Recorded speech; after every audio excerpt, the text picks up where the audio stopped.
راگی کے ہاتھ میں ایک چھوٹا سا سفری بیگ تھا۔ اس نے سڑک پار کی اور ایک ٹیکسی کو ہاتھ کا اشارہ کیا۔ آہستہ آہستہ چلتی ہوئی ٹیکسی اس کے قریب آ کر رک گئی۔ ڈرائیور نے گردن باہر نکال کر سوالیہ انداز میں اس کی طرف دیکھا، لیکن راگی نے اسے یکسر نظر انداز کرتے ہوئے پچھلی سیٹ کا دروازہ کھولا اور اندر جا کر بیٹھ گیا۔ ہوٹل گرین فورڈ، راگی نے ڈرائیور سے کہا۔ ٹیکسی دوبارہ حرکت میں آ گئی۔ حامد مرزا کے گھر سے نکلتے ہی راگی نے اپنے چہرے میں تھوڑی سی تبدیلی کی تھی۔ اب اس کے چہرے پر چھوٹی سی داڑھی اور آنکھوں پر دھوپ کا چشمہ تھا۔ یہ تبدیلی اس نے رباشا کی ماں پر کی تھی۔ یقیناً اس کی وجہ یہ رہی ہوگی کہ راگی عام لوگوں کی نظروں سے بچا رہے۔ ٹیکسی اپنی راہ پر گامزن تھی۔ راگی نے سیٹ کی پشت سے اپنا سر ٹکا لیا اور آنکھیں بند کر لیں۔ اس کے استاد کے قتل کے بعد سے جن عجیب و غریب اور ناقابل یقین واقعات کا سلسلہ شروع ہوا تھا، ان سے صرف راگی ہی واقف تھا۔ یہ سب کیا تھا؟ کیوں تھا؟ ان سوالوں کا جواب فی الحال راگی کے پاس واضح نہیں تھا۔ سب سے بڑھ کر یہ سوال کہ رباشا کون تھا؟ رباشا نے اب تک جو کچھ بھی راگی کو اپنے متعلق بتایا تھا، راگی اس سے مطمئن نہیں تھا۔ راگی اب تک یہ سمجھ رہا تھا کہ یہ اور کچھ بھی نہیں، خود اس کے استاد کی روح اس پر مسلط ہے۔ راگی کو اچھی طرح یاد تھا کہ روشنا مندر میں کس طرح اسے غلطی ہوئی تھی۔ اس نے لوہے کی گرز کی ضرب کچھ زیادہ ہی قوت سے مجسمے پر ماری تھی اور مجسمے کے ٹکڑے دائرے سے باہر گر جانے کے بعد اس کے استاد کا چہرہ پریشان دکھائی دینے لگا تھا، جیسے راگی سے کوئی بہت بڑی غلطی سرزد ہو گئی ہو، اور اب اسی استاد کی روح انتقاماً اسے اپنی انگلیوں پر نچا رہی تھی۔ اس کے سامنے راگی کی حیثیت ہی کیا تھی؟ وہ اس بندر کی مانند تھا جو مداری کے اشاروں پر ناچتا ہے۔ رباشا ایک مداری کی طرح تھا، جہاں چاہتا مجمع لگا کر بیٹھ جاتا۔ اسے خود بھی ایک اہم معاملے میں راگی کی مدد درکار تھی، اور اس نے اپنے اس راز سے راگی کو آگاہ بھی کر دیا تھا، جبھی تو وہ راگی کو موت کے منہ سے نکال لایا تھا، اور تاحال راگی کو سہولتیں اور آسانیاں فراہم کر رہا تھا۔ لیکن راگی سے اس نے جس معاملے میں مدد طلب کی تھی، وہ کسی طرح بھی راگی کے حلق سے نہیں اترا تھا۔ وہ انہی سوچوں میں گم تھا کہ ٹیکسی ایک جھٹکے سے رکی۔ اس نے چونک کر سر اٹھایا۔ ہوٹل گرین فورڈ کی عمارت نگاہوں کے سامنے تھی۔ وہ ٹیکسی سے اتر گیا۔ اس نے کرایہ ادا کیا اور ٹیکسی آگے بڑھ گئی۔ وہ وہیں کھڑے ہو کر عمارت کی طرف دیکھنے لگا۔ کافی خوبصورت اور جدید ہوٹل تھا۔ یقیناً مہنگا بھی ہوگا۔ ایک لمحے کے لیے اس کے جی میں آئی کہ وہ بھاگ کھڑا ہو، رباشا سے دور، اتنی دور کہ رباشا کی دسترس میں نہ آ پائے۔ لیکن پھر اسے یہ ممکن نظر نہ آیا۔ رباشا کے ہاتھ کتنے لمبے تھے، اسے کچھ اندازہ تھا۔ وہ کب، کہاں اور کیسے نازل ہو جائے، کس روپ میں آ جائے، کچھ بھی بعید نہیں تھا۔ فی الحال مقدر میں اسی کی غلامی لکھی ہوئی تھی۔ راگی کو حالانکہ کسی شے کی کمی نہیں تھی، لیکن پھر بھی نہ جانے کیوں وہ مستقل ایک لایانی سی بے چین کیفیت کا شکار تھا۔ تھکے تھکے سے انداز میں اس نے قدم آگے بڑھائے، ہوٹل میں داخل ہوا اور ہال سے گزرتا ہوا کاؤنٹر کی طرف بڑھا۔ ہال میں کافی رونقیں آباد تھیں۔ نقرئی کہکہوں سے فضا گونج رہی تھی۔ کاؤنٹر پر ایک لمبے قد کا دبلا پتلا سا خوش رو نوجوان کھڑا ہوا دکھائی دیا۔ راگی اس کے قریب پہنچا تو وہ کاروباری انداز میں مسکرانے لگا۔ جی فرمائیے۔ مجھے رباشا صاحب سے ملنا ہے۔ اوہ، مسٹر رباشا سے؟ وہ کل ہی یہاں تشریف لائے ہیں۔ جی، ان کے کمرے کا نمبر بتا دیں۔ اچھا، میں ذرا دیکھ لوں۔ یہ کہہ کر اس نے رجسٹر کھولا اور اس پر طائرانہ نگاہ ڈالنے کے بعد راگی سے مخاطب ہوا۔ وہ کمرہ نمبر 114 میں ہے۔ یہاں سے آپ اوپر تشریف لے جائیں۔ داہنی طرف کی پہلی رو میں چوتھا کمرہ وہی ہے۔ اس نے زینے کی طرف اشارہ کیا اور راگی اس کا شکریہ ادا کر کے زینے کی طرف بڑھا۔ کمرہ نمبر 114 کے سامنے پہنچ کر اس نے دروازے پر دستک دی۔ دروازہ خود بخود کھل گیا۔ رباشا، رباشا، اس نے آوازیں دیں لیکن کوئی جواب نہ ملا۔ چند لمحے سوچنے کے بعد وہ اندر داخل ہو گیا، لیکن کمرے میں داخل ہوتے ہی اسے جو منظر دکھائی دیا اس نے اس کے اوسان خطا کر دیے۔ اس کا اوپر کا سانس اوپر اور نیچے کا نیچے رہ گیا۔ اس کی آنکھیں شدید خوف سے پھٹی کی پھٹی رہ گئیں۔ اس کے سامنے کمرے کے فرش پر ایک لاش پڑی ہوئی تھی، بالکل اسی حالت میں کہ جس حالت میں اس کے استاد کو مارا گیا تھا۔ ایک خنجر لاش کے سینے میں گڑا ہوا تھا، لیکن فرش اور جسم پر خون کا نام و نشان تک نہیں تھا۔ انسپکٹر درانی نے دیکھا۔ کتاب کے صفحے پر ایک انسانی تصویر بنی ہوئی تھی۔ کافی خوبصورت نوجوان تھا اور اس کے چہرے پر ایک کھلنڈرانہ مسکراہٹ نظر آ رہی تھی۔ آنکھوں میں ایک غیر معمولی چمک تھی. اس کا لباس انتہائی قدیم زمانے کا دکھائی دیتا تھا، شاید بادشاہوں کے دور کا تھا. دلچسپ بات یہ تھی کہ تصویر ہاتھ سے بنائی گئی تھی اور اس کے نیچے اسی غیر معروف زبان میں کچھ لکھا ہوا تھا. ہو سکتا ہے یہ کتاب اسی نے لکھی ہو. انسپکٹر درانی نے خیال ظاہر کیا. اس سے پہلے یہ تصویر اس کی نظر سے نہیں گزری تھی. اس نے اتنا غور بھی نہیں کیا تھا. یہ بھی ہو سکتا ہے کہ یہ کتاب اس شخص سے متعلق ہو. چراغ شاہ نے قیاس آرائی کی. جب تک اس کی تحریر سمجھ میں نہیں آتی کوئی بات سمجھ میں آنا مشکل ہے. ٹھیک کہتے ہو. چراغ شاہ نے سر ہلایا. پھر بولے، ابھی تک حضرت صاحب نہیں آئے، نہ جانے کہاں رہ گئے. آپ یہ کتاب اپنے پاس رکھیں، میں پھر کسی وقت آ کر معلوم کر جاؤں گا. یہ ٹھیک رہے گا، تم اسے یہیں چھوڑ جاؤ. انہوں نے اس بات میں سر ہلایا اور انسپکٹر درانی سلام کر کے وہاں سے رخصت ہو گیا. اب اس کا رخ دوبارہ تھانے کی طرف تھا. تھانے پہنچ کر اسے معلوم ہوا کہ پکڑے جانے والوں میں اضافہ ہو گیا ہے اور کچھ بینک ڈکیتیوں میں ملوث پائے جانے والے افراد بھی ان میں شامل ہیں. اور پھر ایک نئی بات سامنے آئی. ان میں سے کچھ افراد نے تشدد کے بعد اپنا منہ کھول دیا، لیکن وہ لوگ جس شخص کو اپنا باس کہہ رہے تھے وہ شہر کا ایک متمول اور معزز آدمی تھا. اس کا نام اشرف داد تھا.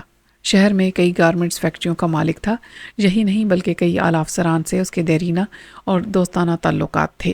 جب بھی کبھی اس کے یہاں کوئی پارٹی منعقد ہوتی وہ اہم سیاستدانوں اور دیگر شعبوں سے تعلق رکھنے والے افسروں کو ضرور مدعو کرتا. یہی وجہ تھی کہ اشرف داد کا نام سنتے ہی سب حیرت زدہ رہ گئے. بہرحال بات ابھی تھانے تک محدود تھی. ایک چھوٹی سی میٹنگ بلائی گئی اور اس میں فیصلہ کیا گیا کہ حکام بالا کو مطلع کیا جائے. چنانچہ انچارج نے یہ رپورٹ آگے بڑھا دی. دفتن لاش نے کہہ کہا مار کر ہنستے ہوئے آنکھیں کھول دیں. ان آنکھوں میں شرارت کی چمک تھی. راگی نے اسے آنکھوں سے پہچان لیا. ایک طویل سانس اس کے گلے سے برآمد ہوئی. لاش اب اٹھ کر بیٹھ گئی تھی اور اس نے خنجر اپنے سینے سے نکال کر ایک طرف اچھال دیا تھا. کیوں، کیسی رہی؟ اس نے مسکراتے ہوئے دریافت کیا. تم سے کچھ بھی بعید نہیں ہے رباشا، تم کچھ بھی کر سکتے ہو. راگی کے ہونٹوں پر ایک پھیکی سی مسکراہٹ دوڑ گئی. یہ صرف ایک مذاق تھا، میں تم سے ذرا تفریح لے رہا تھا، رباشا نے بتایا. راگی سامنے موجود بیڈ پر بیٹھ گیا. اس کی نظریں رباشا کا جائزہ لے رہی تھیں. آج پھر رباشا ایک نئے روپ میں تھا. اب کہاں جانا ہے رباشا، کیا کرنا ہے؟ راگی نے پوچھا. پہلے تو تم ایک عظیم الشان قسم کا کھانا منگواؤ، دل بھر کر کھاؤ اور مزے اڑاؤ. رہا سوال جانے کا تو اس نے کچھ سوچتے ہوئے ٹھوڑی کھجائی. پھر یکدم ہی بولا، ہم واپس اسی شہر چلیں گے، اپنے شہر جہاں تمہارے وارنٹ نکل چکے ہیں. پتہ نہیں کیا بات ہے، مجھے وہی شہر پسند آیا ہے. کچھ دن وہیں رہیں گے، پھر اس کے بعد کہیں اور چلے جائیں گے، رباشا نے کہا. پولیس والے اب تک مجھے ڈھونڈ رہے ہوں گے. راگی نے خدشہ ظاہر کیا. تو ڈھونڈنے دو، تم رباشا کی حفاظت میں ہو، کوئی تمہارا بال بھی پیکا نہیں کر سکتا. اور پھر میرا اصل مقصد بھی تو وہی ہے. تمہیں یاد ہے نا، بھول تو نہیں گئے؟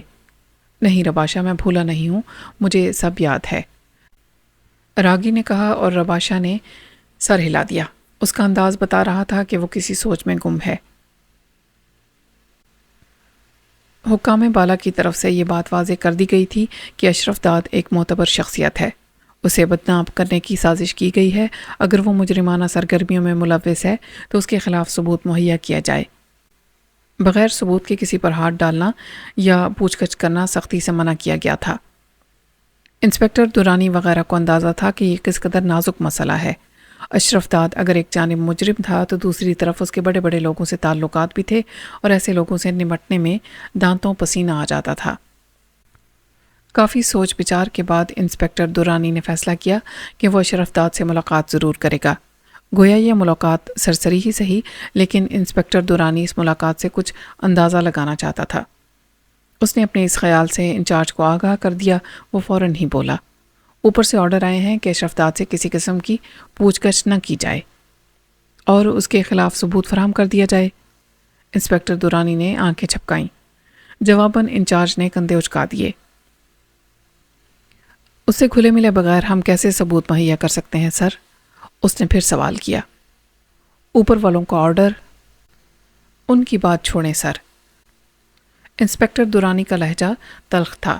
شہر میں جو کچھ ہوتا ہے، مثلاً ڈکیتیاں، چوریاں، قتل اور دیگر جرائم، تو اس کی باز پرس ہم سے ہوتی ہے. اور جب ہم جڑوں پر ہاتھ ڈالنے کی کوشش کرتے ہیں تو ہمیں معذور کر دیا جاتا ہے، آرام سے بٹھا دیا جاتا ہے۔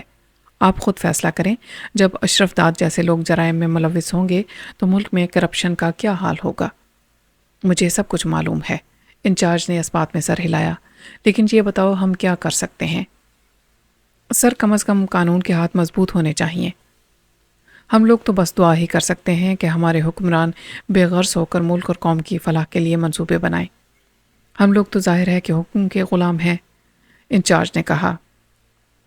ہاں، انسپکٹر دورانی نے ٹھنڈی سانس لی۔ آپ ٹھیک کہہ رہے ہیں۔ اب تمہارا کیا پروگرام ہے؟ انچارج میز کی دوسری جانب بیٹھا تھا۔ یہ بات اس نے آگے کی جانب جھکتے ہوئے کہی تھی۔ میں ایک مرتبہ اشرف داد سے ملوں گا ضرور۔ انسپکٹر دورانی کی آنکھوں سے تشویش چھلک رہی تھی، وہ کچھ سوچ رہا تھا۔ ضرور ملو، مگر خیال رہے اسے اصل معاملے کی ہوا نہیں لگنی چاہیے، ورنہ وہ ہماری افسران سے شکایت کر دے گا۔ آپ بے فکر رہیں، میں کوئی غلط قدم نہیں اٹھاؤں گا، انسپکٹر دورانی نے کہا اور اٹھ کھڑا ہوا۔ کچھ عرصہ پہلے تک اشرف داد کو کوئی بھی نہیں جانتا تھا۔ بہت ہی کم عرصے میں اس نے لوگوں سے تعلقات روا کیے تھے اور اب اس کا ایک وسیع حلقہ یاراں تھا۔ ایک بڑی ہوزری کی فیکٹری کا مالک تھا، ٹھاٹ باٹ شاہانہ تھے۔ اس کا کہنا تھا کہ یہ جائیداد اسے ورثے میں ملی ہے۔ اس کا ایک گمشدہ چچا کئی سالوں بعد افریقہ سے آیا تھا۔ اس چچا نے وہاں اتنی دولت جمع کی تھی کہ کئی پشتیں آرام سے زندگی گزار سکتی تھیں۔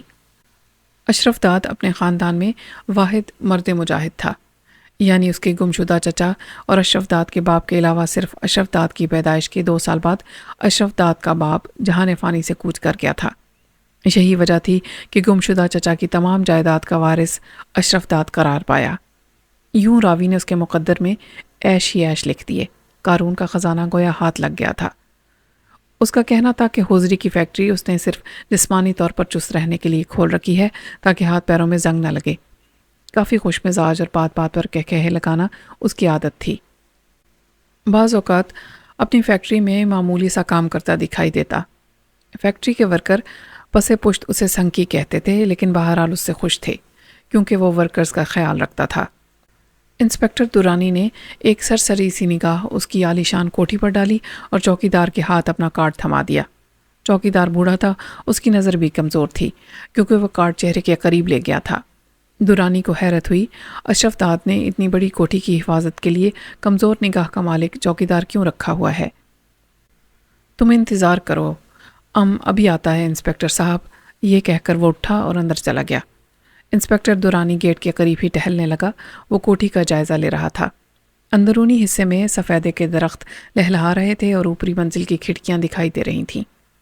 تھوڑی دیر کے بعد چوکی دار کی واپسی ہوئی، اس نے انسپکٹر دورانی کو اندر آنے کا اشارہ کیا۔ یہ عمارت کا ذیلی حصہ تھا جسے ایک خوبصورت باغ سے ترتیب دیا گیا تھا۔ کونوں میں خوبصورت پھولوں کی کیاریاں موجود تھیں جن کی خوشبو سے فضا معطر تھی۔ درمیان میں نفاست سے ترشی ہوئی گھاس کا قالین سا بچھا ہوا تھا۔ انسپکٹر دورانی کے قدم اٹھ رہے تھے اور ذہن تیزی سے سوچ رہا تھا کہ وہ اس ملاقات میں اشرف داد سے کیا بات کرے گا۔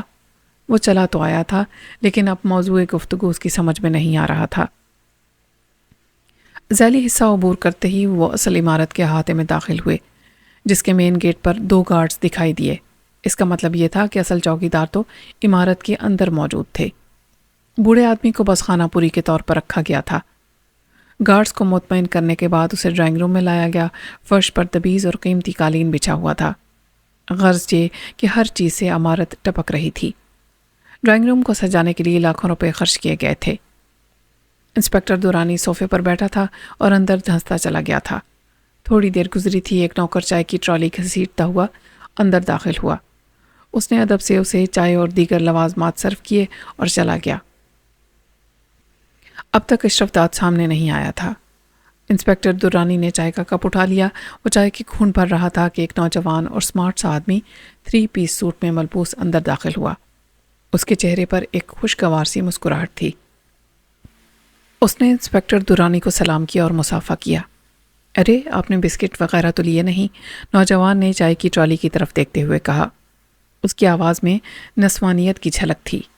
اگر انسپکٹر دورانی پر سے پردہ یہ آواز سنتا تو یقیناً وہ یہ سمجھتا کہ کوئی لڑکی اس سے مخاطب ہے۔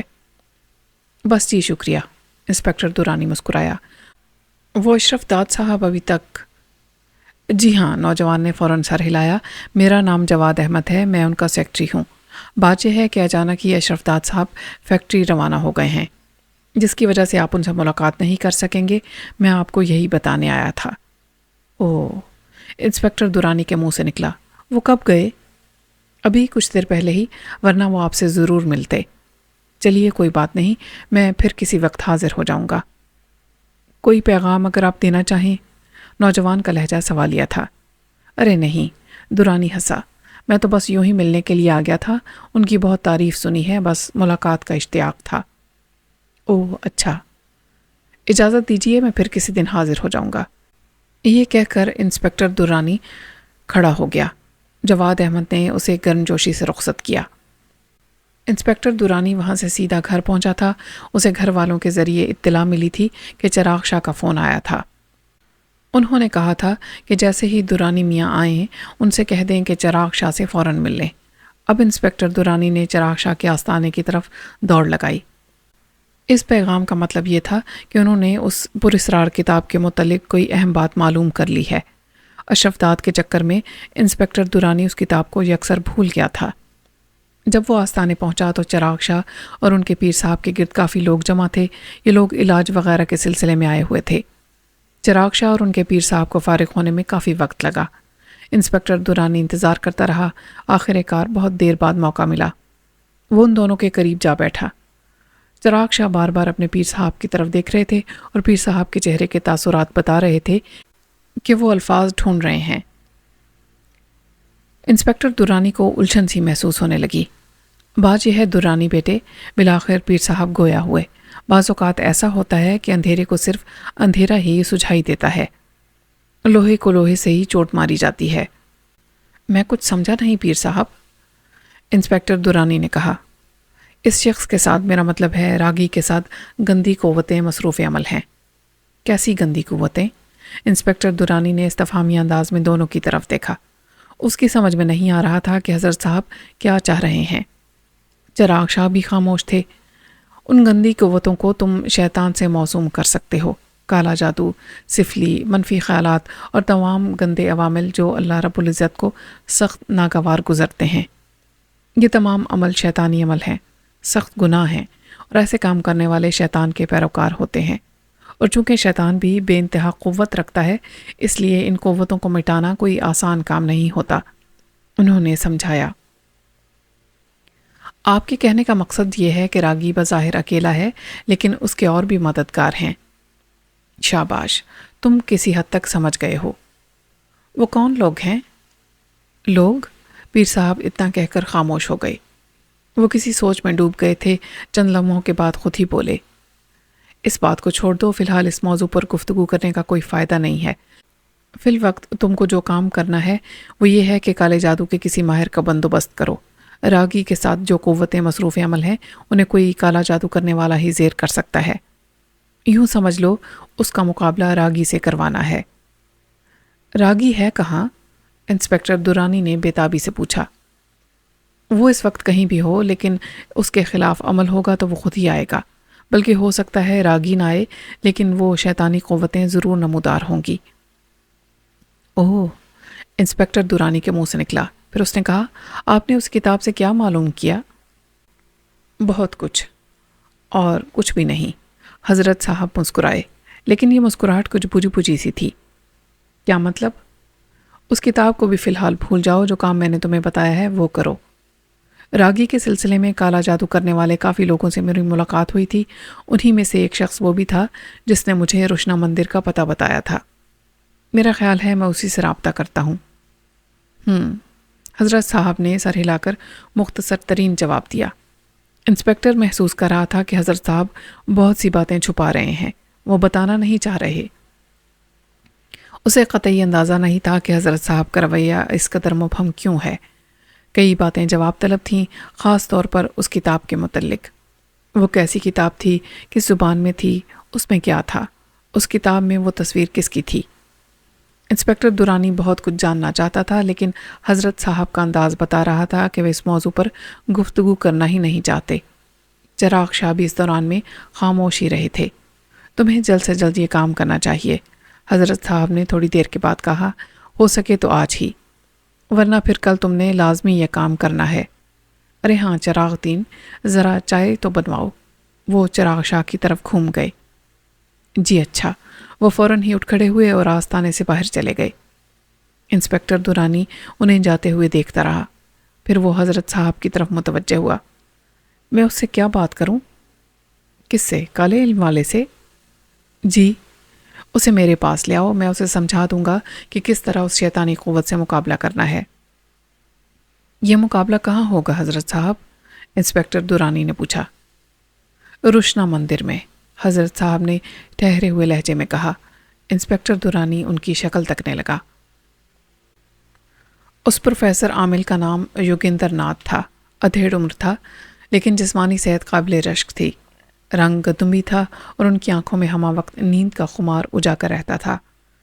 انسپکٹر درانی کچھ دیر پہلے ہی اس کے پاس پہنچا تھا اور اپنی جانب سے اسے صورتحال سمجھا کر اس کے جواب کا منتظر تھا۔ یوگیندر ناتھ کسی سوچ میں ڈوبا ہوا تھا۔ اگر تم معاوضہ چاہتے ہو تو وہ بھی مل جائے گا، انسپکٹر درانی نے کہا۔ ارے نہیں انسپکٹر صاحب، وہ اپنے خیالات سے چونک کر مسکرایا، ایسی کوئی بات نہیں۔ بات دراصل یہ ہے کہ یہ ایک مشکل اور کٹھن کام ہے۔ تم بے فکر رہو، جو شخص تم سے یہ کام لے رہا ہے وہ خود بھی بہت بڑا عامل ہے، لیکن وہ روحانی قوتوں کا حامل ہے، انسپکٹر درانی نے بتایا۔ تمہیں کسی قسم کی کوئی گزن نہیں پہنچے گی، کوئی نقصان نہیں ہوگا۔ یہ تو مجھے معلوم ہے، وہ آہستہ سے بولا، میں اسلام کے سچے چاہنے والوں کے کارناموں سے اچھی طرح واقف ہوں۔ ایک ہندو کے منہ سے یہ الفاظ سن کر انسپکٹر درانی کو کافی مسرت ہوئی تھی۔ ٹھیک ہے، میں تیار ہوں، آخر کار اس نے کہا۔ تقریباً آدھے گھنٹے کے بعد وہ دونوں آستانے پر موجود تھے۔ اس وقت چراغ شاہ وہاں موجود نہیں تھا، البتہ حضرت صاحب مل گئے۔ رسمی الیک سلیک کے بعد حضرت صاحب یوگیندر ناتھ کو اپنے ساتھ اندرونی کمرے میں لے گئے تھے۔ انسپکٹر درانی نشست گاہ میں تنہا رہ گیا تھا۔ یہ معاملہ اس کی سمجھ سے باہر تھا۔ مسلسل سوچنے کے باوجود وہ اندازہ نہیں لگا سکتا تھا کہ حضرت صاحب ان سے کون سی بات چھپا رہے ہیں۔ اتنا تو اسے معلوم ہو گیا تھا کہ حضرت صاحب نے وہ پراسرار کتاب پڑھ لی ہے، لیکن انہوں نے اب تک کوئی بات واضح نہیں کی تھی۔ راگی کی کہانی بھی عجیب تھی۔ انسپکٹر درانی کو نقلی وکیل بھی یاد آیا۔ وہ کون تھا؟ اس کی چمکتی ہوئی آنکھوں اور سرد ہاتھوں کو وہ اب تک بھول نہیں پایا تھا۔ یہ دونوں اس کہانی سے یکسر غائب تھے۔ وہ کہاں تھے؟ اب تک معلوم نہیں ہو سکا تھا۔ پھر اس کا ذہن اشرف داد کی طرف منتقل ہو گیا۔ اگر اشرف داد مجرم تھا تو اسے گرفتار کرنا کس قدر مشکل کام تھا۔ اب تک تو وہ بالفرض ایک گروہ کے سرغنہ کی حیثیت سے پولیس انکوائری کی زد پر تھا کہ جس گروہ کا کام بینک ڈکیتیاں وغیرہ تھا۔ ہو سکتا تھا کہ وہ منظر عام پر آنے کے بعد اور بھی کئی جرائم میں ملوث نظر آتا، کیونکہ موروثی جائیداد والی بات کسی بھی طرح انسپکٹر درانی کے حلق سے نہیں اتر رہی تھی۔ کس قدر شاہانہ ٹھاٹ باٹ تھے اس کے۔ یک پجک انسپکٹر درانی کے خیالات کا سلسلہ ٹوٹ گیا۔ حضرت صاحب اور یوگیندر ناتھ آستانے میں داخل ہوئے تھے۔ انسپکٹر درانی کو وقت کا اندازہ نہیں ہو سکا تھا کہ وہ دونوں کتنی دیر تک کانفرنس میں مصروف رہے تھے۔ ان کے چہروں سے اندازہ ہو رہا تھا کہ ان کی آپس میں بات چیت سے مثبت پہلو ہی سامنے آیا ہے، گویا کہ ان کے مذاکرات کامیاب رہے تھے۔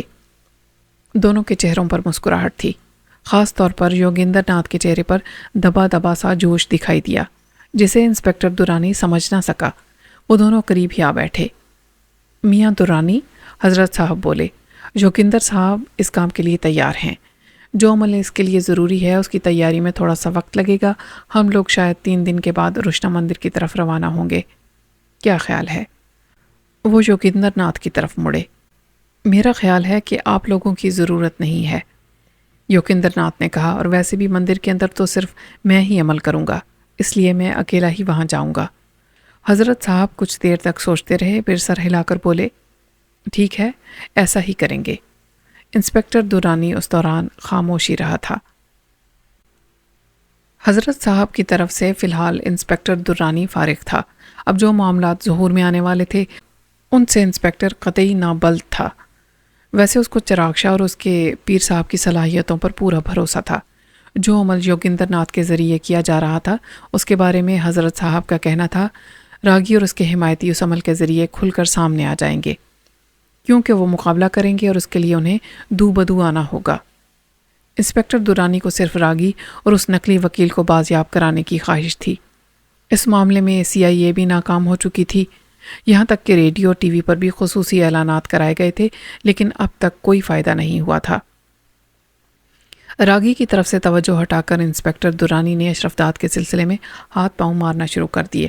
وہ جانتا تھا کہ یوگیندر ناتھ کے عمل کا جو بھی نتیجہ نکلے گا اسے فوراً ہی مطلع کیا جائے گا۔ اس نے حضرت صاحب سے کہا تھا کہ روشنا مندر کے گرد اس وقت پولیس کا گھیرا ڈال دیا جائے کہ جب یوگیندر ناتھ وہاں عمل کر رہا ہو، لیکن حضرت صاحب نے منع کر دیا۔ ان کے نزدیک اس کی کوئی ضرورت نہیں تھی، وہاں جو کچھ بھی ہوتا وہ اسے باخبر رہتے، کیونکہ وہ خود یہ عمل کرا رہے تھے۔ سب سے پہلے انسپکٹر درانی ان لوگوں سے ملا جو جیل میں بند تھے۔ اس نے ان سے پوچھ گچھ کی۔ ان میں سے 3 افراد ایسے تھے جو اشرف داد کا نام لے رہے تھے۔ یہ تینوں چہرے اس کے جانے پہچانے تھے۔ راجو، سکندر اور ہاشم کئی بار جیل کی ہوا کھا چکے تھے، عادی مجرم تھے اور چوری چکاری کی وارداتیں کرتے تھے۔ انسپکٹر درانی انہیں الگ لے آیا۔ یہ بھی جیل کی ایک خالی کوٹھری تھی۔ تینوں اسے اس طرح گھور رہے تھے جیسے موازنہ کر رہے ہوں کہ اب وہ ان سے کس طرح پیش آئے گا۔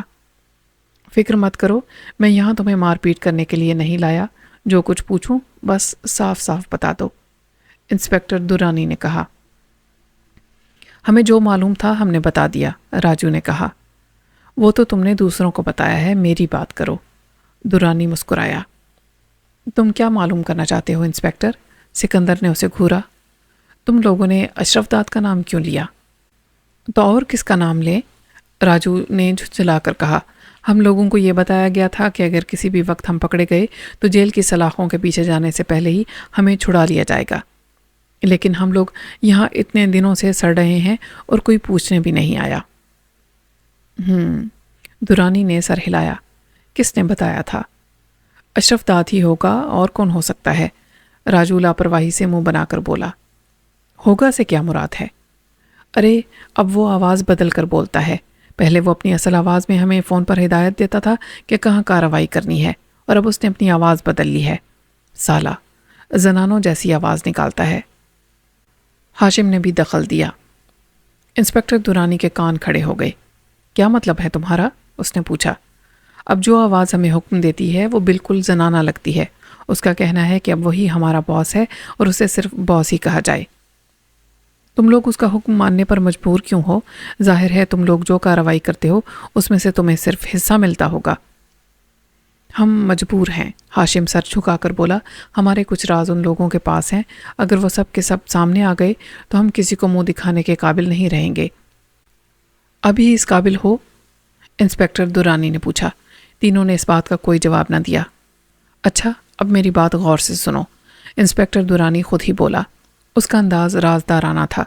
اگر تم لوگوں نے یہ کام نیک نیتی سے کیا تو میں تمہیں باعزت بری کرا دوں گا، یہ میرا وعدہ ہے، بلکہ ہو سکتا ہے اگر تم لوگ ان برے کاموں سے تائب ہو جاؤ تو تمہارے لیے نوکریوں کا بندوبست بھی کرا دوں۔ بولو، منظور ہے؟ تینوں کے چہروں پر الجھن در آئی، شاید وہ سوچ میں ڈوب گئے تھے۔ ہمیں کیا کرنا ہوگا؟ تھوڑی دیر کے بعد ہاشم نے پوچھا۔ اسے چھوڑو، کام بہت آسان ہے، لیکن خیال رہے پولیس تمہاری نگرانی کرے گی۔ اگر بھاگنے کی کوشش کی تو دوبارہ جیل کی سلاخیں تمہارا استقبال کریں گی۔ انسپکٹر درانی کا انداز کافی معنی خیز تھا۔ دراصل ہم لوگ خود بھی یہی چاہتے ہیں کہ اس عذاب سے نجات مل جائے، لیکن یہ ممکن نظر نہیں آتا، اس کے ہاتھ بہت لمبے ہیں، راجو متاسف لہجے میں بولا۔ قانون سے زیادہ لمبے نہ ہوں گے، انسپکٹر درانی نے کہا۔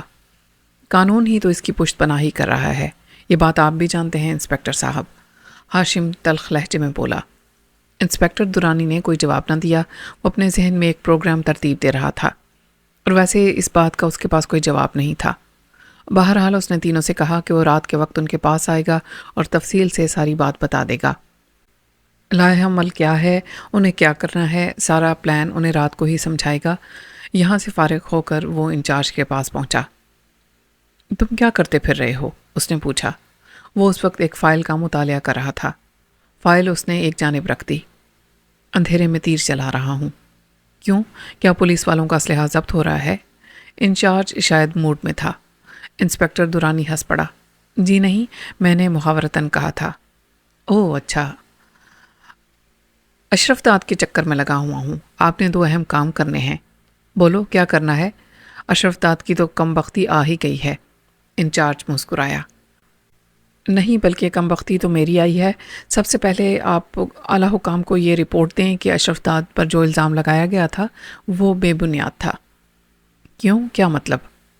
بس آپ یہ رپورٹ آگے ریفر کر دیں، اس نے کہا۔ کیا تم اس سے ملے ہو؟ جی نہیں، موقع ہی نہیں ملا، اور اب اس سے مل کر کروں گا کیا؟ اور دوسرا کام ذرا مشکل ہے، انسپکٹر دورانی نے سر کھجاتے ہوئے کہا۔ تم بتاؤ کیا کرنا ہے؟ انچارج نے کہا۔ انسپکٹر دورانی آگے جھکایا اور سرگوشیانہ انداز میں انچارج کو اپنے پروگرام سے آگاہ کر دیا۔ کیا تم پاگل ہو گئے ہو؟ انچارج کے منہ سے نکلا۔ سردی اپنے شباب پر تھی، رات کے 10 بجے تھے، لیکن یوں محسوس ہوتا تھا جیسے رات پچھلے پہر میں داخل ہو چکی ہو۔ سڑکیں سنسان تھی، اکا دکا گاڑیاں شاہراہ سے گزرتیں اور نہ جانے کیوں کونوں خدروں میں اونگنے والے کتے بھونکنے لگتے۔ شاید اس وقت انہیں گاڑیوں کا شور گراں گزر رہا تھا۔ موسم سرما آج اپنے سابقہ ریکارڈ توڑتا ہوا دکھائی دے رہا تھا، دور تک اوس کے باعث دھندلاہٹ کا راج تھا، جس کی وجہ سے اسٹریٹ لائٹس کی روشنیاں بھیک مانگتی ہوئی معلوم ہو رہی تھیں۔ لیکن اس وقت ہوٹل سندھ باد کی رونقیں اپنے عروج پر تھیں۔ یہ اسی شاہراہ کے داہنی کنارے پر واقع تھا، اونچے طبقے کے لوگوں کی آماج کا۔ دن بھر کلف سے گردن اکڑا کر رکھنے والے نفیس سوٹوں میں ملبوس لوگ اکثر رات کے وقت یہاں زیادہ پی کر جاہلوں کی طرح غلغپاڑا مچایا کرتے تھے۔ اس وقت انہیں اپنے اسٹیٹس کا قطعی خیال نہیں آتا تھا، کیونکہ حمام میں سارے ہی ایک جیسے تھے۔ بعض اوقات ایسا بھی ہوتا تھا کہ حد سے زیادہ شراب پی کر اگر کوئی شخص مغلظات بکنا شروع کر دیتا تو اسے ڈرائیور کے حوالے کر دیا جاتا۔ یہاں سبھی کاروں میں آتے تھے، اور وی آئی پی ہوٹل ہونے کے ناطے ہوٹل کے منتظمین نے یہ قانون نکالا تھا کہ ذاتی ٹرانسپورٹ کے بغیر آنے والوں کو ہوٹل میں داخل ہونے کی اجازت نہیں تھی۔ ویسے بھی صرف مخصوص طبقہ ہی ادھر کا رخ کرتا تھا۔ ویسے بھی ہوٹل بہت مہنگا تھا، عام آدمی ادھر کا سوچ بھی نہیں سکتا تھا۔ ہال میں اس وقت بھی رقص و سرود کی دنیا آباد تھی، آرکیسٹرا کی آواز ہال میں گونج رہی تھی اور اس کی مدھر دھنوں پر نوجوان لڑکے اور لڑکیاں ناچ رہے تھے۔ سردی کے باعث ہال میں ہیٹر بھی آن تھا، لیکن ظاہر ہے موسم تو ہر صورت میں اثر انداز ہوتا ہے۔ نقرئی کہہ کہے کانوں کو سہلا رہے تھے۔ بہت سے لوگوں نے میزیں آباد کی ہوئی تھیں اور اپنی پسند کی چیزوں سے لطف اندوز ہو رہے تھے۔ انہی لوگوں میں اس وقت اشرف داد بھی موجود تھا، اس کی میز پر شراب بھی موجود تھی۔ وہ تنہا تھا، یوں تو وہ رقص دیکھ رہا تھا، لیکن بار بار اس کی نظر رسٹ واچ کی طرف متوجہ ہو جاتی۔ ایسا لگتا تھا جیسے وہ کسی کا منتظر ہو، کیونکہ داخلی راستے پر بھی گاہے بگاہے اس کی نظریں اٹھ رہی تھیں۔ وہ درمیانے قد کا ایک فربا اندام آدمی تھا، رنگت سرخ و سفید تھی، سر پر بال کم تھے، مگر جو کچھ بچا کچا کھیت تھا اس کی نوعیت بتا رہی تھی کہ گزرے ہوئے وقت میں اس کے بال سنہرے اور گھنگریالے رہے ہوں گے۔ اس کی عمر 40 سے تجاوز کر چکی تھی، اور اب ظاہر ہے کہ بال اڑنے کی بدولت چکنی کھوپڑی واضح دکھائی دے رہی تھی۔ تھوڑی دیر گزری تھی کہ ایک خوبصورت سا دبلا پتلا اسمارٹ سا نوجوان ہوٹل کے داخلی راستے سے اندر داخل ہوا۔ وہ بہترین قسم کے سوٹ میں ملبوس تھا، اس کے چہرے پر ایک دلکش مسکراہٹ تھی۔ وہ سیدھا اشرف داد کی میز کی طرف چلا آیا اور اس کے سامنے والی کرسی کو کھینچ کر بے تکلفی سے بیٹھ گیا۔ اشرف داد محتاط انداز میں اس کی طرف دیکھنے لگا۔ ٹھیک 10:30 بج رہے ہیں اور خادم حاضر ہے، نوجوان نے اشرف داد کی آنکھوں میں جھانکتے ہوئے کہا۔ اس کی مسکراہٹ گہری ہو گئی۔ اشرف داد سیدھا ہو کر بیٹھ گیا۔ او تو وہ تم ہو، اس کے منہ سے نکلا۔ جناب عالی، اس نے گردن خم کی، مسکراہٹ مزید گہری ہو گئی تھی۔ تم نے ہی فون پر مجھ سے؟ ارے، نوجوان نے ادھر ادھر دیکھتے ہوئے اس کی بات کاٹی۔ دیواروں کے بھی کان ہوتے ہیں۔ اشرف داد خاموش ہو گیا۔ اب وہ نظروں ہی نظروں میں نوجوان کو تول رہا تھا۔ آرکیسٹرا کا شور اور لوگوں کا غلغہ پڑا اب بھی ہال میں زور و شور سے جاری تھا۔ تم کون ہو؟ اشرف داد نے پھر پوچھا۔ آپ کا ہمدرد۔ آپ رفاہ عامہ کے جتنے کام کر رہے ہیں میں ان سب سے واقف ہوں۔ اس کا لہجہ شرارت آمیز تھا۔ کیا مطلب؟ نہ جانے کیوں اشرف داد چونک اٹھا۔ ہمدرد کا مطلب سمجھاؤں یا رفاہ عامہ کا؟ سیدھی طرح بات کرو، میرا وقت ضائع ہو رہا ہے، اشرف داد نے روبدار آواز میں کہا۔ تو پھر آپ 1 گھنٹہ یہاں کس طرح گزارتے ہیں؟ نوجوان کا انداز اب بھی شوخ تھا۔ آپ کا مداح ہوں، پرستار ہوں آپ کا، یہ بھی نہ جانوں گا۔ اس جواب پر اشرف داد نے اسے گھورا اور پھر ناچنے والوں کی طرف متوجہ ہو گیا۔ کیا آپ ناراض ہو گئے؟ نوجوان نے پوچھا۔ میرا خیال ہے کہ تم اپنا اور میرا وقت خام خواہ برباد کر رہے ہو۔ اشرف داد کا منہ بن گیا تھا۔ اچھا اب مذاق ختم کرتے ہیں۔ نوجوان یکلخت ہی سنجیدہ ہو گیا۔ ہاں وہ میں ہی تھا جس نے آپ کو فون کیا تھا، اور میں آپ کو یہ اطلاع دینا چاہتا ہوں کہ دبیر جان کو جانتے ہیں آپ؟ کون دبیر جان؟ کچھ سنا سنا سا نام ہے۔ وہی دبیر جان جس کا گروپ برصغیر کے علاوہ وسطی یورپ میں بھی مشہور ہے۔ اعلیٰ پائے کا بلیک میلر ہے وہ، نوجوان نے بتایا۔ او ہاں اچھا، وہ دبیر جان، اشرف داد کے منہ سے نکلا۔ جی ہاں وہی، نوجوان نے تائید کی اور پھر آگے کی جانب جھک کر سرگوشیانہ انداز میں بولا، ان دنوں وہ آپ کی ٹوہ میں لگا ہوا ہے، ذرا بچ کر رہیے گا۔ اشرف داد کے چہرے پر ایک رنگ آ کر گزر گیا۔ وہ خاموش رہا۔ اس نے گلاس میں شراب انڈیلی اور اسے منہ سے لگا لیا۔ ایک لمبا سا گھونٹ بھر کر اس نے نوجوان کی طرف دیکھا۔ تم پیو گے؟ جی نہیں، ابھی کم عمر ہوں، نوجوان نے سنجیدگی سے کہا۔ کافی منگوا لیں۔ اشرف داد نے حال میں ادھر ادھر منڈانے والے ایک ویٹر کو اشارہ کیا۔ وہ مستعدی سے ان کی طرف لپکا۔ کافی اور وسکی بھی لے آؤ۔ یس سر، ویٹر نے سر کو خم دیا اور چلا گیا۔ دبیر جان کو مجھ سے کیا سروکار؟ ویٹر کے جانے کے بعد اشرف داد نے نوجوان سے سوال کیا۔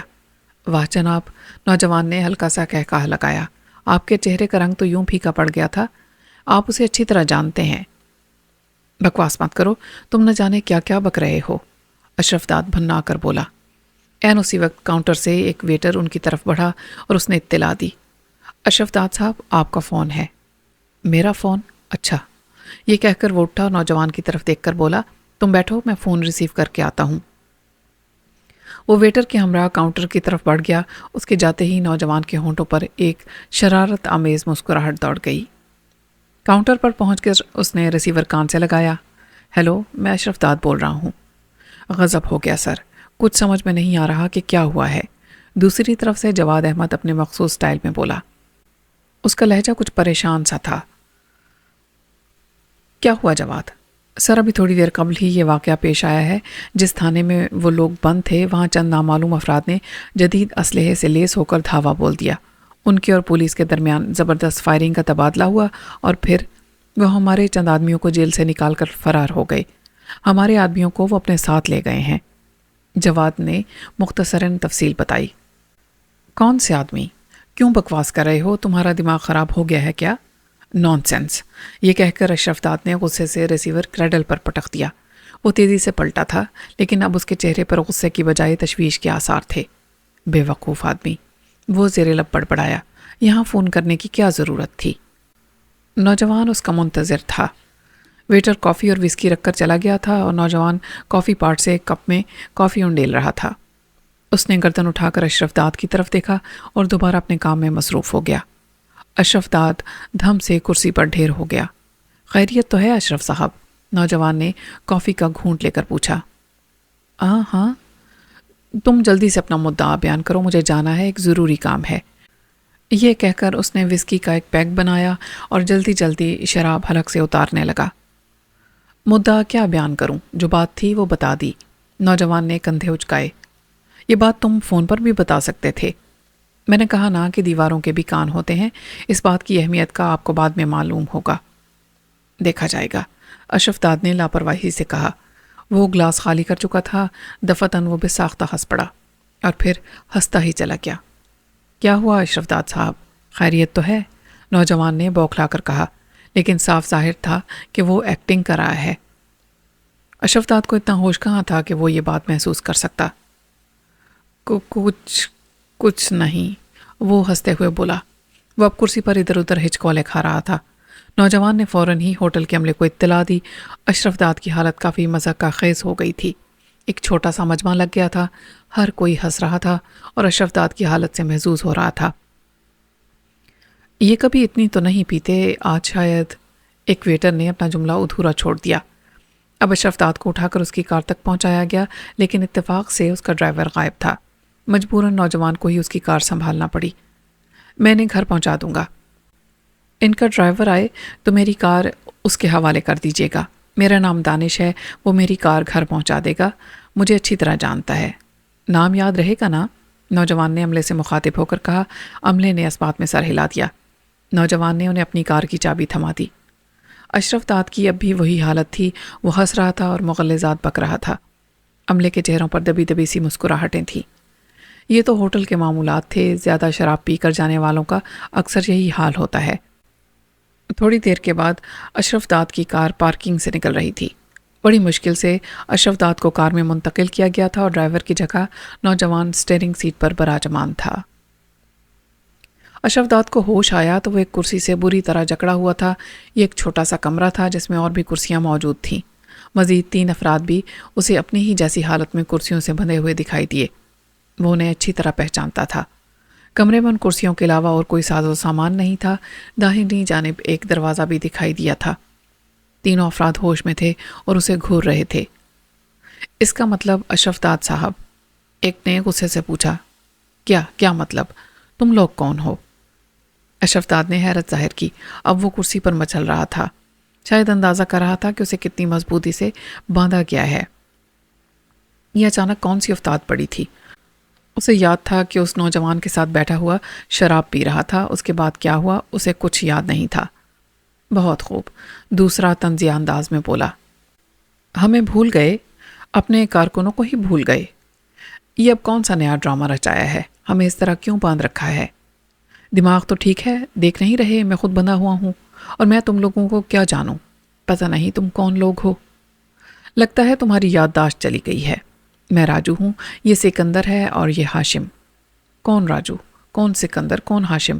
میں کسی کو نہیں جانتا. ارے کوئی ہے؟ مجھے اس طرح سے کیوں باندھ رکھا ہے؟ دوسرا جملہ اس نے بلند آواز سے چلا کر کہا تھا.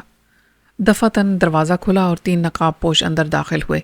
درمیان والا خالی ہاتھ تھا جبکہ باقی دونوں کے ہاتھوں میں اسلحہ موجود تھا. ان کی صرف آنکھیں دکھائی دے رہی تھیں. تمہیں ہوش آ گیا اشرف داد؟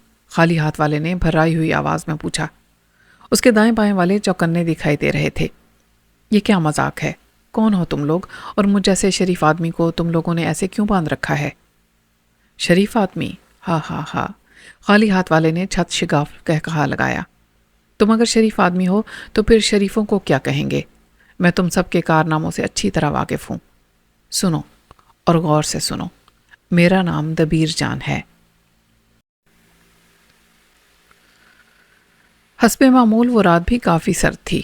چاند کی چڑھتی ہوئی تاریخوں کی چاندنی اوس کی دھندلاہٹ کے دبیز پردے کو چیرتی ہوئی روشنا مندر پر بکھر رہی تھی اور اس کی روشنی میں روشنا مندر مزید پراسرار دکھائی دے رہا تھا. خستہ حال عمارت میں سکوت طاری تھا، لیکن یہ سکوت نہ جانے کیوں ظاہر کر رہا تھا جیسے سینکڑوں بدروہیں بین کر رہی ہوں. سناٹا، کوتاہ سناٹا. اچانک اس سناٹے کو قدموں کی چاپ نے توڑ ڈالا. آس پاس موجود درختوں کے جو پتے زرد ہو کر شاخوں سے علیحدہ ہو گئے تھے ان قدموں کے نیچے آ کر بطور احتجاج چیخنے لگے. آنے والا اس احتجاج سے بے پرواہ آگے بڑھ رہا تھا. دفعتاً آگ کا شعلہ سا لپکا اور آنے والے کے ارد گرد روشنی پھیل گئی. اس نے لائٹر سے ہاتھ میں پکڑا ہوا کیروسین لیمپ روشن کیا تھا. یہ یوگندر ناتھ تھا. چند لمحے رکنے کے بعد وہ پھر سے روشنا مندر کے نزدیک ہونے لگا. رات کے اس بھیانک ماحول سے وہ قطعی متاثر نہیں تھا. اس کا چہرہ بتا رہا تھا کہ وہ کئی دفعہ ان مراحل سے گزر چکا ہے. ظاہر ہے وہ خود بھی سفلی علم کا ماہر تھا اور اپنے مقصد کو حاصل کرنے کے لیے اس طرح کی خطرناک جگہوں پر عمل کر چکا تھا. اس وقت بھی وہ ایک مقصد سے اس کے سامنے تھا. وہ یوں ہی حضرت صاحب کے پروگرام کو عملی جامہ نہیں پہنا رہا تھا بلکہ اس میں خود اس کا اپنا مقصد بھی شامل تھا. اس کے دل میں لالچ آ گیا تھا، طاقت کے حصول کا لالچ. وہ روشنا مندر میں داخل ہوا تو چمگادڑوں نے اس کا استقبال کیا. ٹرچ ٹرچ کی آوازوں سے مندر گونجنے لگا. چمگادڑ اپنے پر بھی پھڑپھڑا رہے تھے. وہ ان سے لاپرواہ دکھائی دے رہا تھا. مندر میں ایک چھوٹی سی چادر پہلے سے بچھی تھی اور اس کے قریب کچھ سامان بھی رکھا تھا. اس نے دن کے وقت ہی آ کر تمام انتظامات کر لیے تھے. کیروسین لیمپ اس نے ایک کونے میں رکھ دیا تھا. اب اس نے سامان کا جائزہ لیا، پھر اسی سامان میں سے ایک شیشی نکالی اور فرش پر بچھی ہوئی چادر پر بیٹھ گیا. پھر اس نے اس شیشی کا منہ کھولا اور اسے انڈیلنے کے انداز میں چکا دیا. اس میں سفید رنگ کا سیال تھا. وہ سیال اس نے چادر کے چاروں کونوں میں اونڈیلا اور خالی شیشی اپنے قریب ہی رکھ لی۔ پھر وہ دوبارہ سامان کی طرف متوجہ ہوا۔ اس میں سندل کی لکڑیوں کا چھوٹا سا ایک بنڈل تھا۔ اس نے وہ بنڈل نکال لیا اور چادر کے قریب ہی ان لکڑیوں کو الاؤ کی شکل میں ڈھیر بنا دیا۔ پھر وہ خود چادر پر بیٹھ گیا تھا اور اس نے فوراً ہی عمل پڑھنا شروع کر دیا۔ چمگادڑیں اپنی اپنی بھٹوں میں سکون سے جا بیٹھی تھیں۔ دنیا و مافیہا سے غافل ہو کر جو دن رات منتر پڑھنے میں مصروف ہو گیا۔ اس کا رخ مندر کے منہدم حصے کی طرف تھا اور آنکھیں بند تھیں۔ وہ پڑھتا رہا۔ پھر نہ جانے کتنی ہی دیر کے بعد اس نے اپنے سامان میں سے موتیوں کی مالا نکالی اور ان کے موتیوں کو اپنی انگلیوں پر گھمانے لگا۔ اس وقت بھی اس کے ہونٹ متحرک تھے۔ موتیوں کے دانے ایک ایک کر کے آگے بڑھ رہے تھے، مالا گھوم رہی تھی۔ اس عمل میں کافی وقت صرف ہو رہا تھا۔ آخر کار موتیوں کے دانوں کی گردش ختم ہونے لگی۔ آخری موتی کے گھومتے ہی سندل کی لکڑیوں میں سے یک بیک دھواں اٹھنے لگا۔ لمحہ بھر کے لیے کمرے میں خاموشی سی طاری ہو گئی۔ اشرف داد تو گنگ ہو کر رہ گیا تھا۔ البتہ باقی تینوں ٹکر ٹکر کبھی اشرف داد کی طرف دیکھتے اور کبھی نقاب پوشوں کی طرف۔ کیوں ہوا نکل گئی؟ اسی نقاب پوش نے کہا جس نے اپنا نام دبیر جان بتایا تھا۔ تم چاہتے کیا ہو؟ آخر کار اشرف داد کے منہ سے نکلا۔ معاملے کی بات کرنا چاہتا ہوں، منافع میں سے 50-50۔ تمہارے جتنے کاروبار ہیں ان سب میں 50-50 اور بس اسی لیے تمہیں یہاں لایا گیا ہے، دبیر جان نے بتایا۔ میری صرف ایک گارمنٹس کی فیکٹری ہے اور رہنے دو، دبیر جان نے ہاتھ اٹھا کر اسے خاموش کرا دیا۔ میں تم سے اچھی طرح واقف ہوں۔ کیا جانتے ہو میرے بارے میں؟ اشرف داد نے کسمساتے ہوئے پوچھا۔ رسیوں کی گرفت کافی مضبوط تھی۔ کیا یہی کافی نہیں کہ تمہارے ساتھی بھی تمہارے ساتھ یہاں بندھے پڑے ہیں؟ اور یہ تو صرف ایک چھوٹا سا نمونہ ہے، اگر میں چاہوں تو تمہارا پورا گروہ یہاں نظر آئے، سمجھے تم؟ میں ان تینوں کو نہیں جانتا، اشرف داد نے نفی میں سر ہلایا۔ اچھا، دبیر جان نے حیرت سے کہا۔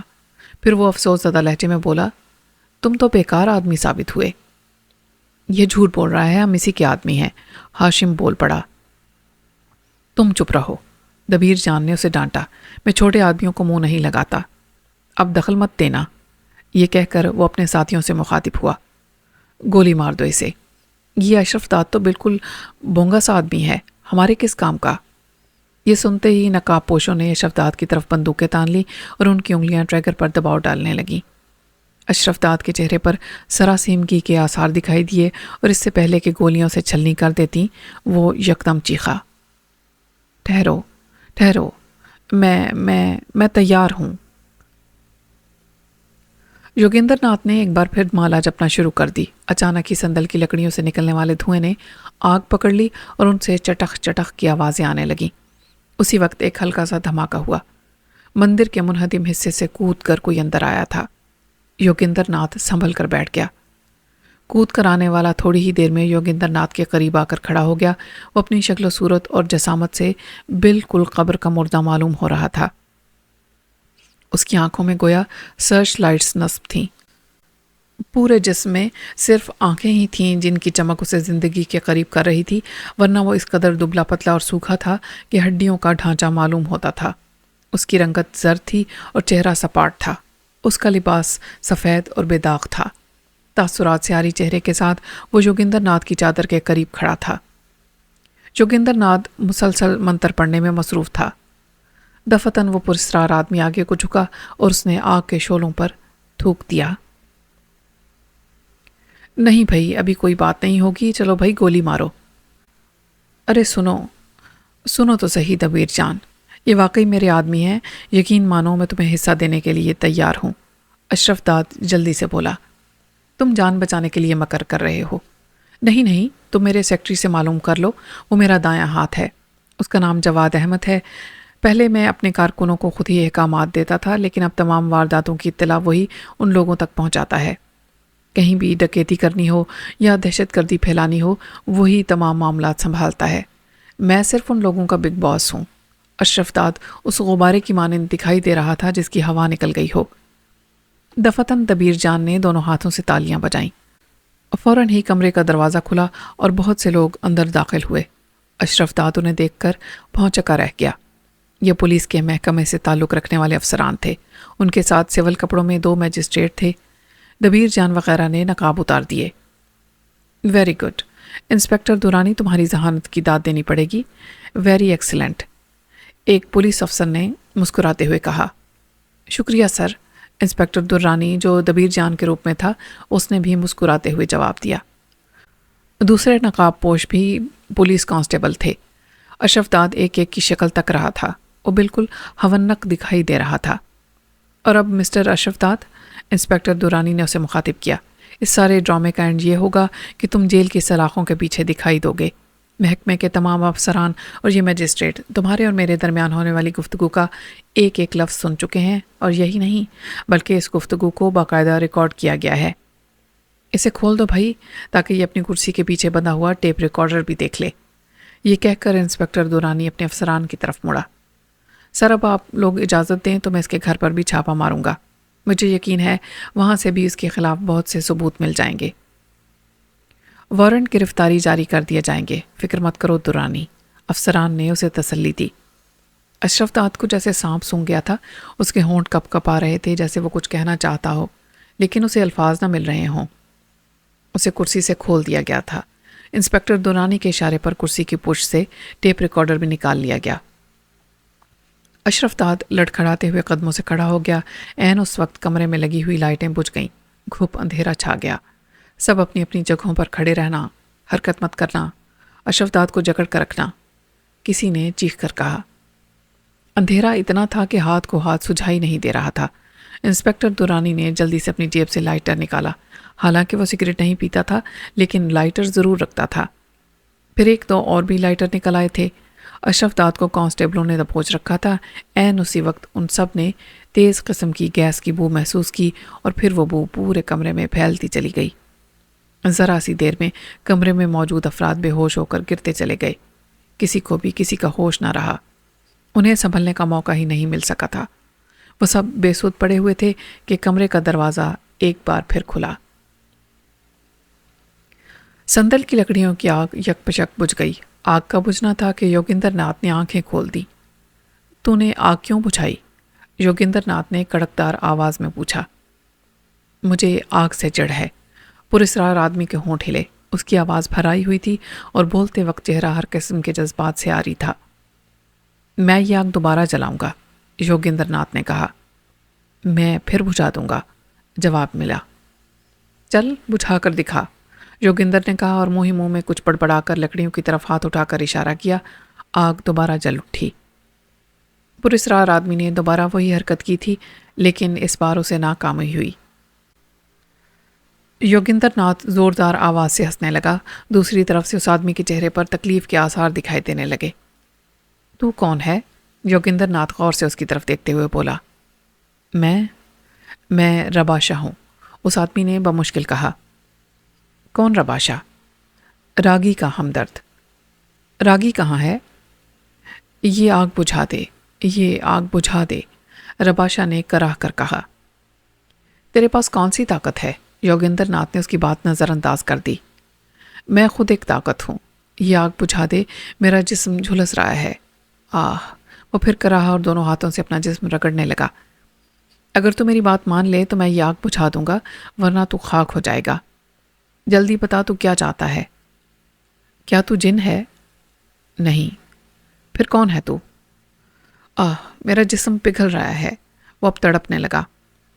سن، اگر تو چاہتا ہے کہ اس تکلیف سے نجات حاصل کر لے تو تجھے اپنی طاقت مجھے دینی ہوگی، اپنی شکتیاں میرے حوالے کرنی ہوں گی. تو خود مجھ سے زیادہ طاقتور ہے، میں تیرے سامنے بے بس ہوں، اس نے تڑپتے ہوئے کہا. اس کی وجہ دوسری ہے. تو بتا، تجھے منظور ہے؟ ہاں مجھے منظور ہے. یہ کہہ کر وہ تڑ سے گرا اور فرش پر ڈھیر ہو کر بے حس و حرکت ہو گیا. یوگندر ناتھ کے ہونٹوں پر ایک معنی خیز مسکراہٹ رقص کرنے لگی. وہ چادر سے ہٹ کر اس کے قریب آ کر کھڑا ہو گیا اور غور سے اسے دیکھنے لگا. پھر اس نے ہاتھ آگے بڑھائے تھے کہ یکلخت پراسرار آدمی کے جسم میں حرکت ہوئی. وہ بجلی کسی تیزی سے اٹھ کر کھڑا ہو گیا اور اس نے یوگندر ناتھ کی گردن تو بوچھ لی. یہ سب پلک جھپکتے ہوا تھا. یوگندر ناتھ کو سنبھلنے کا موقع نہیں مل سکا تھا. وہ بوکھلا گیا. اسے یوں محسوس ہوا جیسے اس کی گردن پر پہاڑ ٹوٹ پڑا ہو. رباشا کے ہاتھوں کی گرفت آہنی تھی اور غصے سے تمتماتے ہوئے تاثرات نے اس کے چہرے کو مزید بھیانک بنا دیا تھا۔ قریب تھا کہ جوگندر ناتھ کا دم نکل جاتا۔ اچانک ہی ایک روبدار آواز مندر میں گونجی، چھوڑ دو اسے۔ ان الفاظ میں نہ جانے کیا جادو تھا کہ رباشا نے فوراً ہی جوگندر ناتھ کی گردن پر سے ہاتھ ہٹا لیے۔ جوگندر ناتھ اپنی گردن مسلنے لگا۔ وہ اس آواز کو اچھی طرح پہچانتا تھا، البتہ رباشا نے فوراً ہی چونک کر آواز کی سمت دیکھا تھا۔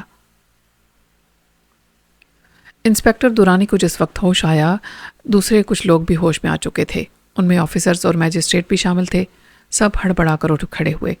بے ہوش کر دینے والی گیس ان کے اعصاب پر اثر انداز ہوئی تھی۔ وہ سب آپس میں ایک دوسرے کی خیریت معلوم کرنے لگے۔ سب ہی صحیح سلامت تھے۔ فرش پر اب تک چند کانسٹیبل بے سود پڑے تھے۔ تھوڑی دیر کے بعد ان پر یہ حقیقت کھلی کہ اشرف داد کمرے میں موجود نہیں تھا۔ وہ گدھے کے سر سے سینگ کی طرح غائب ہو گیا تھا۔ اس وقت تک کانسٹیبل بھی ہوش میں آ چکے تھے۔ انسپکٹر دورانی نے ان کے ساتھ باہر کی طرف دوڑ لگا دی۔ باہر کھڑی ہوئی گاڑیوں کے ڈرائیور بھی اسٹیئرنگ سیٹوں پر بے ہوش پائے گئے تھے، اور اشرف داد کا دور دور تک پتہ نہیں تھا۔ جو کچھ بھی ہوا تھا کافی بڑے پیمانے پر ہوا تھا۔ ان لوگوں نے اشرف داد کے متعلق غلط اندازہ لگایا تھا، ورنہ اس کے خلاف سوچ سمجھ کر ایکشن لیا جاتا۔ انسپکٹر دورانی نے تسلیم کیا کہ اس نے جلد بازی کا مظاہرہ کیا تھا۔ یہ جو کچھ ہوا تھا صرف 3 دن کی محنت کا نتیجہ تھا۔ انسپکٹر دورانی نے خود ہی یہ پروگرام ترتیب دیا تھا اور پھر دوسروں کو مطلع کیا تھا۔ رات ابھی باقی تھی اور انتہائی سرد تھی۔ گاڑیوں کے ڈرائیورز کو ہوش میں لایا گیا۔ ایک آفیسر نے پیشکش کی کہ اب رات کا بقیہ حصہ سب لوگ اس کے گھر گزاریں اور صبح ہوتے ہی اپنے گھروں کو روانہ ہو جائیں۔ اس بہانے سے اشرف داد کے مسئلے پر بات چیت بھی ہو جائے گی۔ سب نے اس پیشکش کی تائید کی۔ وائرلیس سیٹس کے ذریعے سبھی کو اشرف داد کے متعلق بتا دیا گیا تھا۔ وہ جہاں کہیں بھی ہو اسے گرفتار کرنے کے آرڈر جاری ہو گئے تھے۔ انسپکٹر دورانی کا چہرہ اترا ہوا تھا، دم ہاتھ میں رہ گئی تھی اور ہاتھ ہی نکل گیا تھا۔ یہ مثل اس وقت کے لیے موزوں تھی۔ اس کے باوجود دورانی کی ہر کوئی پیٹھ تھپک رہا تھا، کیونکہ وہ اسی شاباشی کا حقدار تھا۔ یہ تو بالکل الگ ہی خلاف توقع بات تھی کہ اشرف داد فرار ہو گیا تھا۔ جس وقت ان سب کو ہوش آیا تھا کمرہ تاریک نہیں تھا، جبکہ انہیں اچھی طرح یاد تھا کہ جب کمرے میں گیس پھیلی تھی تو چند لمحے پہلے لائٹ آف ہوئی تھی۔ اس کا مطلب یہ تھا کہ یہ کام بھی اشرف داد کو لے جانے والوں نے کیا تھا۔ سب کے بے ہوش ہوتے ہی انہوں نے دوبارہ لائٹ آن کر دی اور آرام سے اشرف داد کو لے گئے۔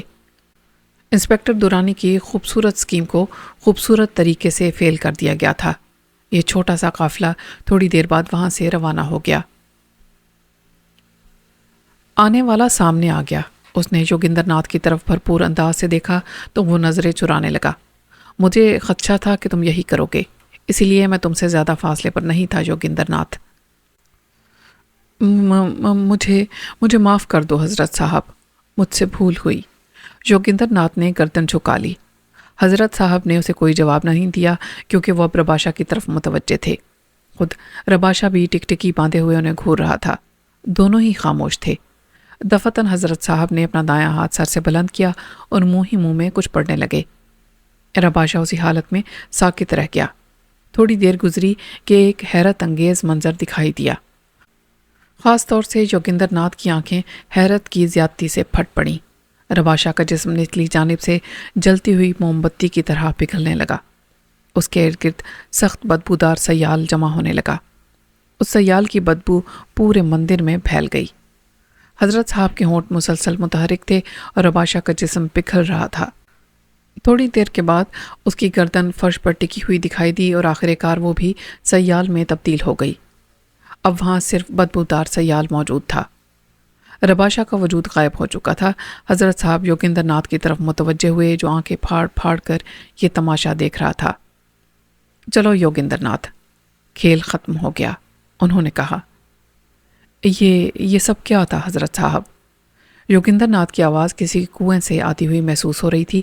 اس کے چہرے پر حیرت سب تھی۔ یہ جسم ایک دھوکہ تھا، اس لیے پگھل گیا۔ اب ہمارا کام یہاں سے ختم ہو چکا۔ چلو۔ حضرت صاحب پلٹ پڑے۔ یوگندر ناتھ ان کے پیچھے لپکا۔ آپ اگر اس وقت نہیں آتے تو میں آن جہانی ہو گیا ہوتا، یوگندر ناتھ نے ان سے کہا۔ جواباً حضرت صاحب صرف مسکرا کر رہ گئے۔ وہ دونوں مندر سے نکل آئے تھے۔ یوگندر ناتھ نے کیروسین لیمپ ہاتھ میں اٹھا رکھا تھا۔ حضرت صاحب یہ بتائیں تو صحیح کہ یہ تھا کیا؟ چلتے چلتے یوگندر ناتھ نے دوبارہ پوچھ لیا۔ حضرت صاحب اس وقت کسی سوچ میں گم تھے۔ تم بس شکر ادا کرو کہ تمہاری جان بچ گئی، ورنہ تم ابھی یہ پوچھنے کے قابل بھی نہیں رہتے۔ ویسے تم نے اپنے لیے گڑھا خود کھودا تھا۔ میرے بتائے ہوئے عمل میں تھوڑا سا فرق کر کے تم اسے قابو میں کرنا چاہ رہے تھے۔ کیوں؟ میں ٹھیک کہہ رہا ہوں نا؟ انسپکٹر دورانی اس وقت آئی جی کے دفتر میں موجود تھا۔ اسے آئی جی نے خاص طور پر بلوایا تھا۔ دورانی کے ہاتھ میں ایک فائل تھی۔ بیٹھو دورانی، آئی جی نے اسے بغور دیکھتے ہوئے کہا۔ شکریہ سر، یہ کہہ کر انسپکٹر دورانی کرسی پر بیٹھ گیا۔ اب بتاؤ کہ تم نے اشرف داد کے سلسلے میں کیا کیا تھا؟ آئی جی نے پوچھا۔ سر، میں یہ رپورٹ لایا ہوں، میں تمہارے منہ سے سننا چاہتا ہوں۔ اوکے سر، انسپکٹر دورانی نے کہا، اور پھر اس نے ایک طویل سانس لے کر ماجرا بیان کر دیا۔ سر، میں نے اوپر والوں کو یہی رپورٹ بھجوائی تھی کہ اشرف داد بے قصور اور بے گناہ ہے، لیکن اندر ہی اندر میں نے ایسا پروگرام ترتیب دیا تھا کہ سانپ بھی مر جائے اور لاٹھی بھی نہ ٹوٹے۔ میری اسکیم تھوڑی سی فلمی انداز کی تھی۔ سب سے پہلے مجھے یہ معلوم ہوا کہ اشرف داد تقریباً روزانہ ہی 1 آدھ گھنٹہ ہوٹل سندباد میں بیٹھتا ہے۔ بس یہیں سے ایک اسکیم میرے ذہن میں آ گئی، اور انچارج صاحب کے علاوہ کچھ اور لوگوں کو بھی اپنے پروگرام سے آگاہ کر دیا۔ اس کے بعد میں نے اشرف داد کے ان آدمیوں سے پوچھ گچھ کی جو جیل میں بند تھے۔ ان میں سے 3 افراد کو میں نے اپنے اعتماد میں لیا۔ ان تینوں کے ذریعے مجھے معلوم ہوا کہ جواد احمد بھی اشرف داد کے جرائم میں ملوث ہے۔ دراصل اس کی آواز اور جملوں کی ادائیگی کا ایک مخصوص انداز ہے۔ میں نے کانسٹیبل کرشن کے ذریعے اشرف داد کو فون کروایا کہ وہ اشرف داد کو ایک اہم اطلاع دینا چاہتا ہے۔ جب اشرف داد نے پوچھا کہ وہ کون ہے تو کرشن نے بتایا کہ وہ اس کا ہمدرد ہے۔ اشرف داد نے اسے ہوٹل سندباد میں ملاقات کا وقت دے دیا۔ کرشن کے لیے کار کا بندوبست بھی میں نے ہی کیا تھا۔ قصہ مختصر کہ کرشن اور اشرف داد کی ملاقات ہو گئی۔ وہاں کرشن نے دبیر جان کا شوشہ چھوڑا۔ آپ تو جانتے ہی ہیں کہ دبیر جان بر صغیر کا مشہور اشتہاری مجرم اور بلیک میلر ہے۔ ایک لمحے کے لیے اشرف داد بھی گھبرا گیا۔ ادھر میں نے جواد احمد کے لہجے کی نقل کرتے ہوئے اشرف داد کو ہوٹل میں فون کر دیا اور اسے اطلاع دی کہ ہمارے 3 آدمی جیل سے فرار کرا دیے گئے ہیں۔ وہ مزید الجھن میں مبتلا ہو گیا ہوگا۔ ادھر وہ فون سننے کے لیے آیا، اور ادھر کرشن نے اس کی شراب میں ایسا کیپسول ڈال دیا جس کی بدولت وہ تھوڑی دیر کے لیے اپنے حواس کھو بیٹھا، اور پھر آپ جانتے ہی ہیں کہ پورا سیٹ اپ تیار تھا۔ ان کے 3 ساتھیوں کو ہم نے اس کے ساتھ ہی باندھ دیا تھا۔ یہ تفصیل بتا کر انسپکٹر خاموش ہو گیا۔ آئی جی بہت دلچسپی سے سن رہا تھا، کہیں کہیں اس کے چہرے پر مسکراہٹ بھی دوڑ جاتی تھی۔ بہت خوب انسپکٹر دورانی، حالانکہ مجھے تفصیل معلوم ہے، لیکن میں تمہارے منہ سے سننا چاہتا تھا۔ تم کافی ذہین نوجوان ہو۔ شکریہ سر۔ اس اسکیم کا یہ فائدہ تھا کہ اگر اشرف داد بے گناہ ہوتا تو اسے واپس اس کے گھر چھوڑ دیا جاتا اور پولیس کے محکمے پر کوئی حرف نہ آتا۔ ہاں یہ تو ہے۔ ٹاسک فورس کے ذریعے اشرف داد کے گھر پر چھاپا مارا گیا ہے، اور جانتے ہو وہاں سے کیا برآمد ہوا؟ آئی جی نے پوچھا۔ انسپکٹر دورانی نے نفی میں سر ہلا دیا۔ اشرف داد غیر ملکی ایجنٹ تھا۔ اس کے گھر سے ایسے کاغذات برآمد ہوئے ہیں جو اسے جاسوس ظاہر کر رہے ہیں۔ اوہ، انسپکٹر دورانی کے منہ سے نکلا۔ معاملے کی نوعیت اتنی سنگین ہو جائے گی اسے گمان نہیں تھا۔ اس کے سیکٹری کو گرفتار کر لیا گیا ہے۔ یہ لوگ ڈکیتیوں کے علاوہ بھی کئی جرائم میں ملوث تھے۔ امن و امان کی صورتحال کو خراب کرنا ان کے عوامل میں شامل تھا، بلکہ اشرف داد کا اصل مقصد تھا ہی دہشت گردی۔ ابھی تو گرفتاریوں کا سلسلہ شروع ہی ہوا ہے۔ یہ چین نہ جانے کتنی لمبی ہے، ابھی اندازہ کرنا مشکل ہے۔ آئی جی نے تفصیل بتائی۔ دفتن انسپکٹر دورانی کو وہ وعدہ یاد آیا جو اس نے راجو، ہاشم اور سکندر سے کیا تھا۔ اس نے فوراً ہی آئی جی کو اس بات سے آگاہ کیا۔ اس کا انداز گزارشانہ تھا۔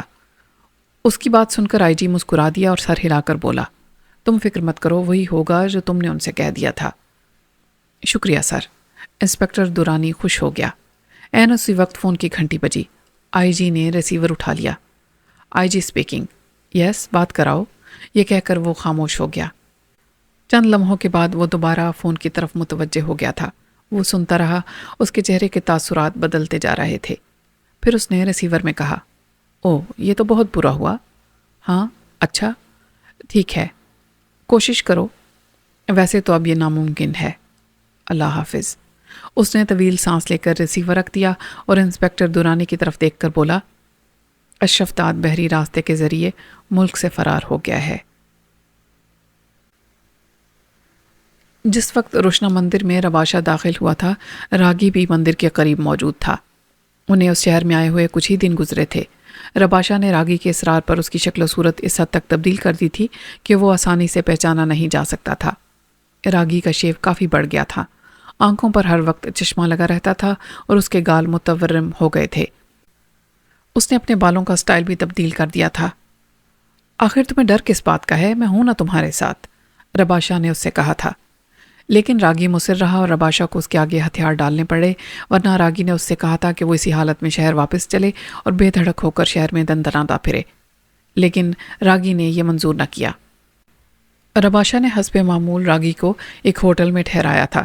راگی کو اپنے پھولے ہوئے گال کچھ عجیب سے لگ رہے تھے۔ یہ بھی رباشہ کی کاریگری تھی۔ اس نے نہ جانے کیا چیز اس کے گالوں پر ملی تھی کہ گال متورم ہو گئے تھے۔ یہ تم نے کیا کر دیا؟ راگی کے منہ سے نکلا۔ خود تمہاری مرضی تھی کہ تمہاری شکل بدل دی جائے، دیکھو بدل گئی، رباشہ نے شوخی سے کہا تھا، اور بات آئی گئی ہو گئی تھی۔ راگی ایک ہی دن میں اس تبدیلی کا عادی ہو گیا۔ پھر ایک دن رباشہ دن بھر غائب رہا۔ رات کے وقت وہ لوٹا تو اس کا چہرہ کافی پرجوش دکھائی دے رہا تھا۔ چلو راگی، جلدی سے تیار ہو جاؤ۔ راگی نے اسے سوالیہ نظروں سے دیکھا۔ ایک تماشا ہمارا منتظر ہے، جلدی کرو۔ رات کافی سرد تھی۔ راگی گرم لباس میں ملبوس ہو کر رباشہ کے ساتھ روانہ ہو گیا، اور پھر رباشہ اسے جہاں لایا وہ جگہ راگی کی اچھی طرح دیکھی بھالی تھی۔ یہ روشنا مندر کا قرب و جوار تھا۔ راگی کا دل دھڑکنے لگا۔ رباشہ اسے اس وقت یہاں کیوں لایا ہے؟ طرح طرح کے خیالات اسے گھیرنے لگے۔ رباشہ اس کے ساتھ ساتھ چل رہا تھا اور اندھیرے میں اس کی چمکتی ہوئی آنکھوں کی روشنی مزید بڑھ گئی تھی۔ اور پھر روشنا مندر قریب آ گیا تھا۔ راگی کو محسوس ہوا کہ روشنا مندر میں کسی قسم کی روشنی پھیلی ہوئی ہے۔ اس نے چاند کی دھندلی روشنی میں رباشہ کی طرف سوالیہ نظروں سے دیکھا۔ رباشہ نے اس کی شکل دیکھی اور ہنس پڑا۔ تمہاری شکل بھیک مانگنے جیسی کیوں ہو رہی ہے؟ ارے بھائی، ایسا کچھ نہیں ہے جو تم سوچ رہے ہو۔ اگر میں تمہیں مارنا چاہوں تو اتنی دور لا کر کیوں ماروں؟ اس وقت روشنا مندر میں کوئی اور موجود ہے، اس سے ذرا تفریح لینی ہے۔ یہ کہہ کر رباشہ نے ادھر ادھر دیکھا اور پھر راگی کو مندر کی پچھلی جانب لے آیا۔ پھر اس نے درختوں کی طرف اشارہ کیا۔ تم ان میں سے کسی بھی درخت پر چڑھ کر اوپر بیٹھ جاؤ، اونچائی سے مندر کا اندرونی حصہ صاف دکھائی دے گا، کیونکہ مندر کی چھت اس طرف سے ٹوٹی ہوئی ہے۔ کیا سمجھے؟ اب جاؤ اور سنو۔ اکیلے میں ہرگز مت ڈرنا، رباشہ تمہارے ساتھ ہے۔ میں چلتا ہوں، مجھے اپنا حلیہ بدلنا ہے۔ بس میں یہ گیا اور یہ آیا۔ یہ کہہ کر رباشہ درختوں کے جھنڈ کے پیچھے غائب ہو گیا۔